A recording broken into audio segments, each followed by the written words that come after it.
this building was the tallest building. Can you imagine that in the entire British Empire? It only lasted for a couple of years, but this is a business building. It is filled with offices, but these offices can no longer compete with all of the massive buildings around. They do not have the amenities for it anymore. So the entire building is going to be renovated and be turned into condos. Condos. Now that is the state of where we are today, because Zoom and the 2020 pandemic has taught us that people can work from home.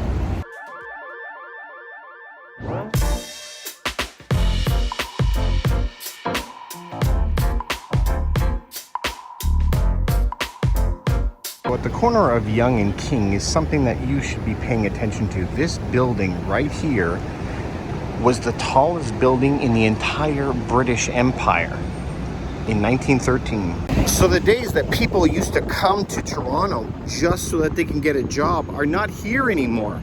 The jobs are leaving. These massive towers inside of the financial district where the Bank of Canada is, the Bank of Commerce and all of this. Remember, there is so much commercial. People used to flock to cities because that's where the jobs are. But what about today? Today, the jobs aren't necessarily there.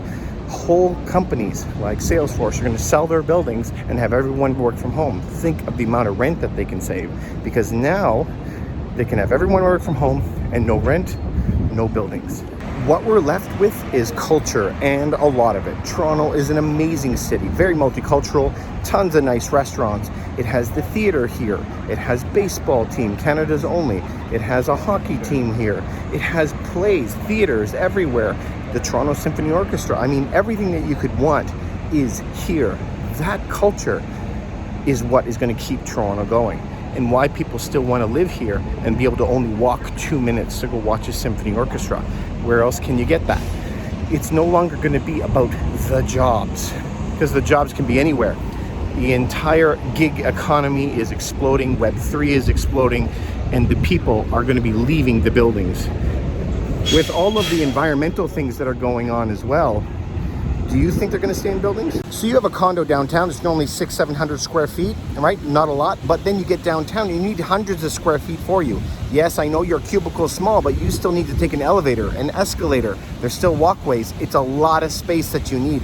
And with all the environmental rules, now they don't have to pay for heating and everything else that's coming into that. Working from home may be the way of the future, and you're not going to have to be in the towers like this anymore. I think we're just starting to see the companies get rid of their units and exchange them into condos. I think we're just at the beginning wave of it, but it's that culture that's going to change. So I think if you live in a city, you got to be taking advantage of that culture. Why aren't we? And you people are the fabric that make up that culture. So hopefully you're treating everybody really well in your life, treating strangers well, inviting them to the city, spending money here, because I think that is what being human is all about. So our beloved building at 69 Yonge, that the tallest in the British Empire, had to change over time.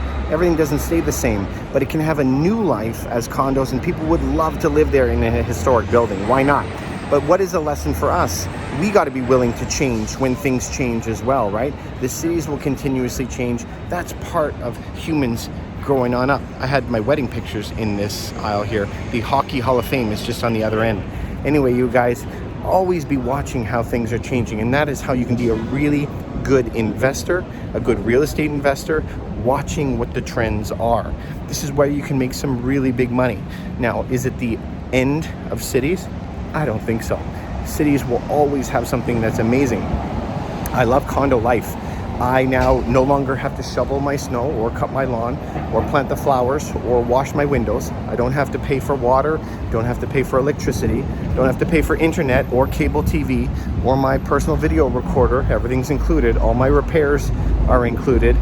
I don't have to maintain anything. So I was able to farm all of that out. That to me is free living, and you can't do that everywhere. So city life forever for me.